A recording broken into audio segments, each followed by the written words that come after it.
You walk down the skincare aisle or maybe you scroll online and it's just overwhelming, right? All the products, the buzzwords, clean, natural, green. It feels almost impossible sometimes to make choices you feel genuinely good about. So today, in this deep dive, we really want to cut through some of that noise. Our mission is pretty clear. Let's decode organic certified skincare. We want to give you the tools, the actual insights to make choices that work for your skin and align with, maybe caring for the planet a bit more. Yeah, and it's such a crucial topic, especially when you think about it. I mean, your skin is your largest organ, right? It's interacting with everything you put on it. And particularly if you're younger, maybe dealing with those hormonal shifts, acne, oiliness, sensitive, what you use really matters. Plus, there's this whole other layer now. We see younger generations, maybe like you, really prioritizing social impact, sustainability. It's not just about whether the product works anymore. So understanding what's really behind a label, like organic, becomes super important. Exactly. It feels like there's this gap, doesn't it, between what we think we know about beauty labels and the actual facts, the regulations or lack thereof. We need to bridge that. So let's just get right into it. What does organic certified skincare actually mean? How is it fundamentally different from just, say, natural or clean beauty? Okay, so the absolute key thing to grasp here is regulation. Organic certified isn't just like a vibe or a marketing term a brand decides to use. It's a regulated claim. It has to be verified by independent third-party organizations. Ah, okay. So like watchdogs. Who are these bodies? Exactly. Think of groups like ecocert. They're a big global player. They operate under really detailed frameworks.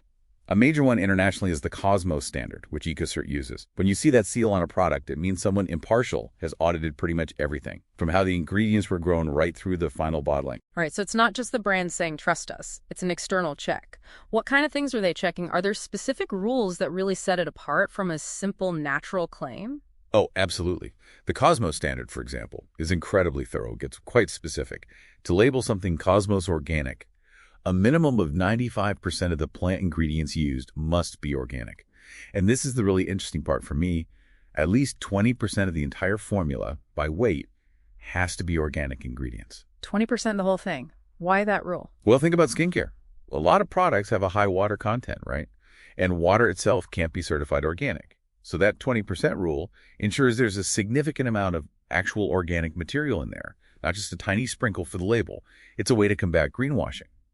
But it goes way beyond ingredients. They look at the manufacturing processes, the factory cleaning agents, even the packaging is a recyclable, made from recycled stuff. And ethical things too, like absolutely no animal testing. It's comprehensive. Wow, okay. That's much more than just contains organic lavender. It's the whole life cycle almost. So if organic certified is that robust, that regulated, what about natural or clean beauty? We see those everywhere. Are they just less strict? That's the million-dollar question, isn't it? And honestly, it's where things get tricky for you as a consumer. Unlike organic certified, these terms natural, clean beauty are largely unregulated. There's no single legal definition, no official standard they have to meet. Seriously? So a brand can just decide what natural means to them? Pretty much. It can be really misleading. And here's something important to remember. Natural doesn't automatically mean safe or better for your skin. Think about it. Poison ivy is natural, right? Many plant extracts, if not formulated correctly or used in the wrong concentration, can be quite irritating or cause allergic reactions. High levels of essential oils are a common example. Good point. Hadn't really thought of it that way. Yeah, so this idea that natural is always safer is, frankly, a myth we need to move past.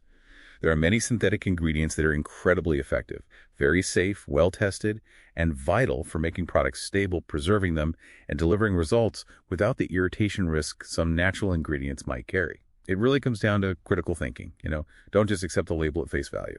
Okay, so it's less about natural versus synthetic and more about verified versus unverified claims, regulated versus unregulated. Right, wrapping this part up then, the big takeaway for you is that organic certified stands apart because it's regulated. It's checked by independent groups like ecocert or USDA organic. That's a world away from terms like natural or clean, which often lack that strict oversight. Exactly. Those certifications, like ecocert using the Cosmo standard, they're like your compass in that confusing landscape. They give you verifiable proof that the product met really high environmental and ethical standards from the farm to the bottle. So ultimately, we'd encourage you to aim for a holistic approach, right? It's about making informed choices, maybe looking for those trusted certifications, but also pairing that with healthy habits, good hydration, balanced diet, managing stress. It all works together for skin health. Absolutely. It feels like the real power lies with you, the consumer, making informed choices based on transparency, a bit of science, and respect for yourself and the planet. So here's something to think about as we finish. What's one small change you could make in your routine, maybe starting today, to better align it with your own values?